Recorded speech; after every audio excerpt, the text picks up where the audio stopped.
प्रकाशा शहादा आणि प्रकाशा नंदुरबार यांना जोडणाऱ्या गोमाई आणि तापी नदीवरील पुलांची अत्यंत दुरावस्था झाली असून 15 सप्टेंबरपर्यंत त्यांची दुरुस्ती न झाल्यानं मोठे जन आंदोलन करण्यात येईल असा इशारा कृषी उत्पन्न बाजार समितीचे सभापती अभिजित पाटील यांनी शेकडो शेतकऱ्यांसह अधिकाऱ्यांना दिला आहे।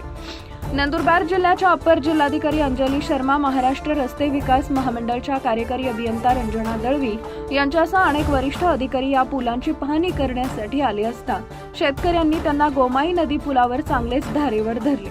पुलांवर पडलेल्या मोठ्या खड्ड्यांमुळे वाहन चालकांना कसरत करावी लागत असून अनेक निरपराध लोकांचे अपघात होऊन जीव गमावल्यानं शेतकऱ्यांनी निदर्शनास आणून दिले।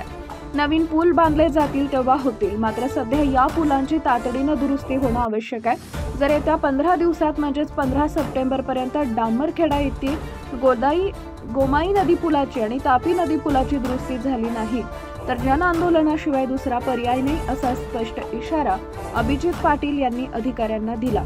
यावेळी जिल्हा परिषदेचे माजी उपाध्यक्ष रामचंद्र पाटील, प्रकाशा विविध कार्यकारी सोसायटीचे माजी अध्यक्ष हरिदत्तू पाटील यांच्यासह परिसरातील शेकडो शेतकरी उपस्थित होते।